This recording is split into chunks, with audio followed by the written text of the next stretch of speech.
MCQ question करते हैं जो सीईटी में मोस्ट रिपीटेड क्वेश्चन है, जो ऐसे मॉडल वाले क्वेश्चन रिपीट हो रहे हैं। तो वही मॉडल के क्वेश्चन आपको करवा रहा हूँ क्योंकि आपके पास टाइम कम है और उसीलिए आपको कैसे ये क्वेश्चन के मॉडल अगर ज्यादा कर लिए तो आपको कवर हो सकता है क्वेश्चन, ज्यादा टाइम वेस्ट नहीं होगा। तो देखो बेटा यहाँ पे बोला है कि number of principal solution of the tan 2 theta is equal to 1 बोल रहा है। ओके, ये 2018 में आया क्वेश्चन है। तो इसमें देखो बेटा 1 बोला है, 2 सॉल्यूशन, 3 सॉल्यूशन और 4 बोला है। तो देख लो बेटा सबसे पहले tan 2 थीटा इज इक्वल, देखो बेटा क्या आता है, tan 2 theta is equal to 1, मतलब आपको पता है tan पॉजिटिव मतलब कब आता है, 145 पे आता है।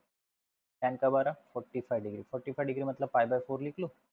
अब दूसरी बात देखो बेटा 2 थीटा इज इक्वल, फॉर्मूला क्या है, n pi plus alpha, alpha मतलब पाई बाय 4 लिख लेता।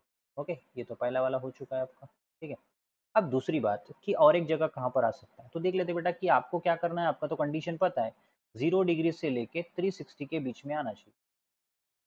इसके बीच में आनी चाहिए, कितने नंबर ऑफ सॉल्यूशंस आ सकते हैं, क्योंकि आपको प्रिंसिपल वैल्यू का सॉल्यूशन पता है कि 0 और 360 के बीच में नंबर ऑफ सॉल्यूशंस कितने आते हैं।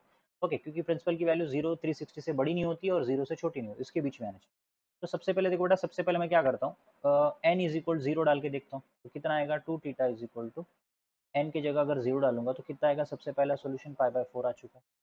तो पहला सोल्यूशन आपको कितना आ चुका है, पाई बाय 4 आ चुका है। Okay, first solution is pi by 4। और क्योंकि पाई बाय 4 बोले तो बेटा यहाँ पे ऑलरेडी 2 है तो उसके क्या लिख लेता, पाई बाय 8 लिख लेता, पाई बाय 8 पहला सोल्यूशन। ओके, उसके बाद दूसरा सोल्यूशन क्या हो जाएगा बेटा, एन इज इक्वल अगर मैंने 1 डालूंगा, 1 डालूंगा तो क्या होता है, मुझे 360 के बीच में आना चाहिए, मतलब 2 पाई के बीच में। एन इज इक्वल 1 डालूंगा तो 2 थीटा इज इक्वल टू 1 मतलब पाई हो जाता है यहाँ पे 1 इंटू 1 और यहाँ पे पाई बाय 4।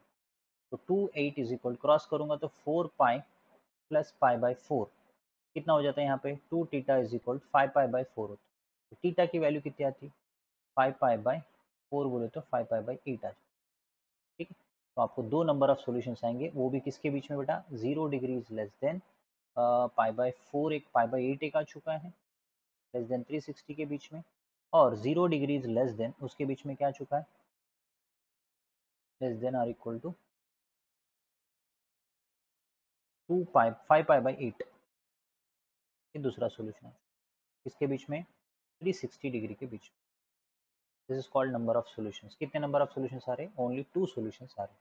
ध्यान से देखना, number of principle of solution कितने बेटा, 2 है, क्योंकि अपनी जो वैल्यू होती है वो किसके बीच में है, इनके बीच में आनी चाहिए, 0 डिग्री से और 360 के दोनों के बीच में आनी चाहिए, इंक्लूडिंग कर सकते हो वो वैल्यू को, क्योंकि positive of number of solutions ये निकले।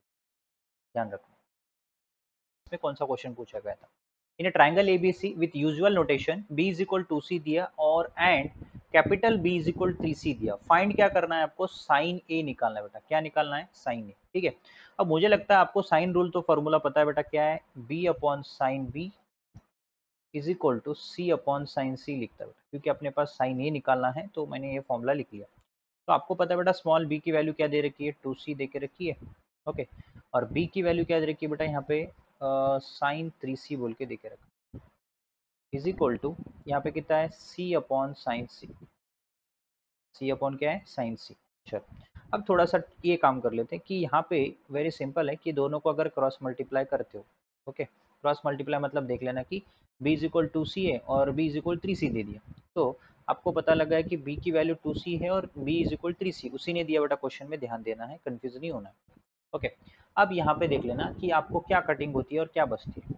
अगर मैंने इसको ये दोनों सी को अगर काट दिया, बचेगा क्या, 2 अपॉन साइन 3c बचेगा और इज इक्वल टू 1 अपॉन क्या बचेगा, साइन सी बचेगा। ठीक है, अगर मैंने क्रॉस मल्टीप्लाई कर लिया तो कितना आएगा, 2 इंटू साइन सी आ जाएगा और साइन 3c आ जाएगा, साइन 3c। ओके, सीधी सी बात, साइन 3c तो आ चुका है। साइन 3c बोले तो आपके पास साइन 3c बोले तो साइन 3x का फॉर्मूला मेरे ख्याल से आपको पता होगा, 2 साइन सी तो हो गया, यहाँ पे लिख लिया। साइन 3c का फॉर्मूला क्या है, 3 साइन सी माइनस 4 साइन क्यूब सी, मतलब साइन 3x का फॉर्मूला 4 साइन क्यूब सी। तो इसको क्या करते हैं, थोड़ा ऑर्डर वाइज लिख लेते हैं, मतलब इधर भेजूंगा तो क्या होगा, ये 4 साइन क्यूब सी हो जाएगा। ओके, माइनस 3 साइन सी में से अगर मैंने प्लस 2 साइन सी निकाल दिया, मुझे कितना आंसर आ जाता देख लो। सिंपल बेटा, कितना आ जाएगा, 3 में से अगर 2 निकाल दिए तो आपको पता है बचेगा एक ही साइन सी। कौन सा साइन सी बचेगा, माइनस साइन सी बचेगा, इट इज इक्वल टू 0। अगर 4 sine C whole cube is equal to sine C equal to लिख देता है ना। तो एक काम कर सकते हैं, इसको एक काम कर लेंगे, इसको कॉमन निकाल देंगे, बेस्ट हो जाएगा कि अपन ने एक काम कर लेते, किसको कॉमन निकाल लेते, साइन सी को कॉमन निकाल लेते। अगर साइन सी को मैंने कॉमन निकाल लिया, बचेगा क्या मुझे यहाँ पे, 4 sin² सी बचेगा, और माइनस कितना बचेगा, 1 इज इक्वल टू 0। तो पहली value sine C equal to तो 0 आ चुकी है। ओके, अब दूसरी क्या है बेटा, 4 sin² C is equal to 1 आ चुकी है। तो sin² सी इक्वल टू क्या लिख लेता, 1/4। अगर स्क्वायर रूट हटा दूंगा तो साइन सी की वैल्यू मुझे कितनी आ जाती है यहाँ पे, 1/2 आ जाती, स्क्वायर रूट 4 बोले तो। ठीक है, साइन सी निकल गया। साइन सी निकला मतलब आपको सी की वैल्यू 1/2 आ चुकी है, तो सी इज इक्वल कितना आता, 1/2 पे 5/6 आ जाता, 5/6। 5/6 मतलब कितना डिग्री मालूम है ना, 130 डिग्री। अब आपको किसकी वैल्यू निकालनी है, साइन ए की निकालनी, किसकी बेटा, साइन ए। तो साइन ए निकालने के लिए आपको तो पता है कि यहाँ पे मुझे देके रखा है B is equal to 3c दे के रखा, तो b की वैल्यू मुझे कितनी आती, 3 इंटू सी की जगह क्या लिखता, 5/6 लिख लेता।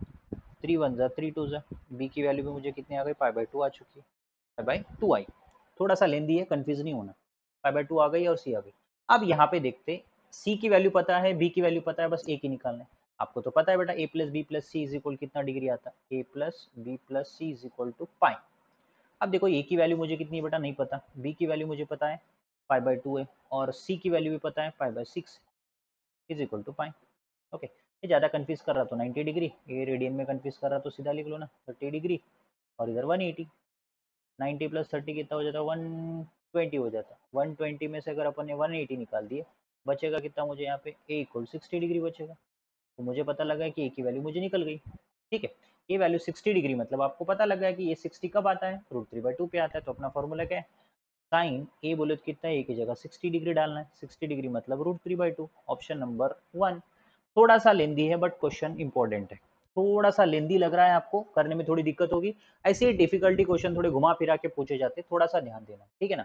थोड़ा सा टाइम लगने दो, कोई प्रॉब्लम नहीं, मतलब आपको क्लियर समझाने के लिए मैंने बताया, अगर लगे तो 2 मिनट 1 मिनट में हो जाता, बस थोड़ा सा आपको क्लियरली समझना चाहिए कि मैंने क्या किया है, उसलिए मैंने थोड़ा सा स्लो समझा दिया कि अगर टाइम ज्यादा लिया तो भी बेटर देन कि आपको परफेक्ट समझ में आया होगा। कुछ नहीं बेटा, थोड़ा सा आपको साइन रूल का फॉर्मूला याद रखना है और सिंप्लीफिकेशन अच्छे से करना है, इजीली कवर हो जाता है।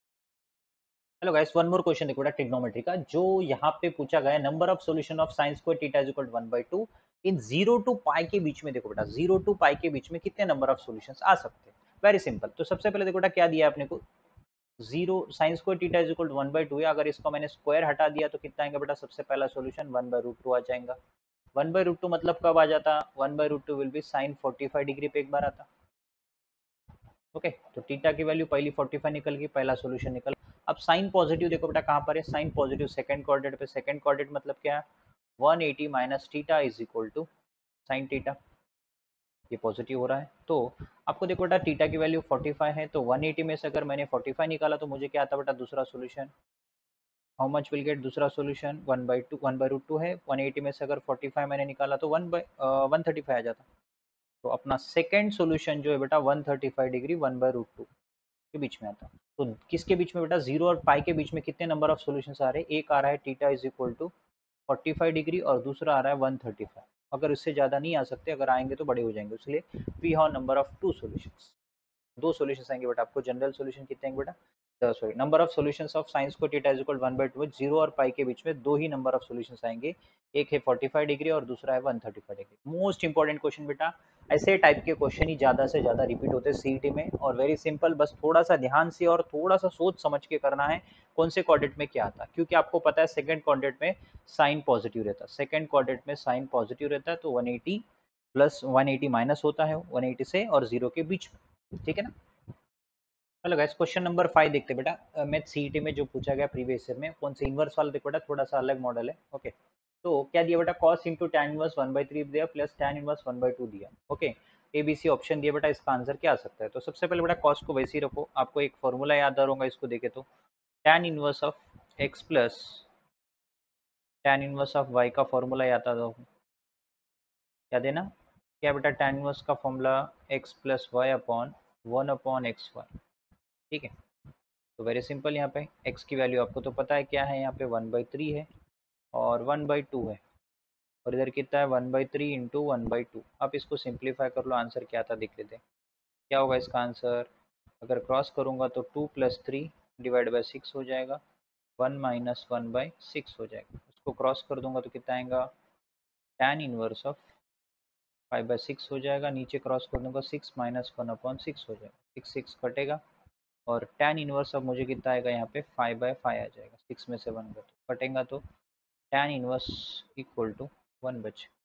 1 मतलब कितना आ जाएगा, आपको यहाँ पे क्या दिया है question, cos into tan inverse of कितना आया अपन को बेटा वैल्यू 1 आ चुकी है। 1 मतलब कितना, cos 1 tan इनवर्स 1 बोले तो 45 डिग्री, cos 45 की वैल्यू कितनी आती है आपको 1/√2। Which option is best, second option is 5। Very simple question, बस tan का फॉर्मूला याद रखो, आंसर कवर हो जाता है, ज़्यादा टाइम भी नहीं लगता, very simple question. Question number 4 in MHCT 2019 का ही क्वेश्चन है ये भी। Okay, set 3 I think. Okay, तो उसने क्या बोला कि the general solution of the equation cot, क्या दिया बेटा, कॉट 4x इक्वल टू -1 दी। ठीक है, अगर आप क्या करते बेटा, कॉट को अगर tan में कन्वर्ट कर लिए तो कॉट को क्या लिखते हैं, 1/tan 4x लिख लेते हैं, इज इक्वल टू कितना है -1। अगर इसको रेसिप्रोकल किए तो क्या होता बेटा, tan 4x इक्वल टू -1/1 हो जाता। तो ऐसे तो भी आपको -1 ही हो रहा हो, tan x equal to -1।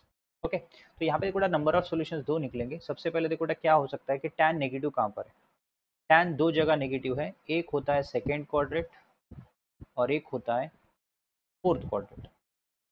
tan x equal to tan 4x equal to minus, second coordinate देखते हैं 180 के हिसाब से, tan 180 minus x equal to -tan x। ठीक है, 1 मतलब आपको पता है कितना आता है, 1 बोले तो 45 degree, 180 minus 45 is equal to -1। ठीक है, 180 माइनस 45 कितना होगा 135 पे, tan 135 पे कितना आ रहा है अपन को -1 आ रहा है, तो सीधा लिख लेते tan 4x equal to tan 4x equal to कब आ रहा है बेटा -1, tan 4x tan 135 डिग्री पे आ रहा है, कितने डिग्री पे 135, 135 पे आ रहा है। तो फॉर्मूला पता है क्या है tan का फॉर्मूला, एक 4x equal to n pi plus alpha, alpha मतलब 135। ठीक है, 135 मतलब क्या हो जाता आपको यहाँ पे डिवाइड बाई ये कर देता, x इक्वल टू n पाई/4 आता और 135 डिग्री डिवाइडेड बाय 4 आ जाता और n is belongs to z। मुझे लगता है ये ऑप्शन जो है आपका लास्ट ऑप्शन है बेटा। रेडियन में अगर कन्वर्ट करते हो तो उसको रेडियन में कन्वर्ट कर ले तो ऑप्शन नंबर आपको आ जाएगा यहाँ पे 135/4 आ जाएगा। तो option number will be D, क्योंकि देख लो 135 डिग्री मतलब कितना आता है देख लो 5π/6 आ जाता है मेरे ख्याल से। ओके, तो ऑलरेडी अपन को नीचे 4 है, 4 पावर बस 3π/4, 135 मतलब देख लेना। अगर समझ लो मैंने 135 डिग्री को रेडियन में कन्वर्ट किया, रेडियन में कैसे कन्वर्ट करता, π/180 कर लेता, π/180 मतलब मालूम है आपको कितना आएगा 135 π/180 आ जाएगा। तो देख लो क्या हो सकता है इसको रेडियन में लिखे तो 135 बोल तो कौन से टेबल में जाता है ये 6t, 3 6 जा ये हो जाएगा और ये 130 बोल तो 3 4 जा 12 और 3 5 जा 15। ओके, 45 ये आ गया अभी। अब 45 और 60 कब कटेगा, 15 से कटता, 15 3 जा और 15 4 जा मतलब कितना आ रहा 3π/4 आ रहा। ठीक है, 3π/4 और आपको बाहर से ऑलरेडी 4 है तो कितना आएगा 4 4 जा 16 मतलब 3π/16। तो विच ऑप्शन बेटा, डी ऑप्शन इज सही ऑप्शन। ठीक है, ऐसा कभी गड़बड़ हुआ तो आपको रेडियन का फॉर्मूला याद रखो, रेडियन को डिग्री में करना, डिग्री को रेडियन करना, आपको आंसर आ जाता है, वेरी सिंपल आंसर।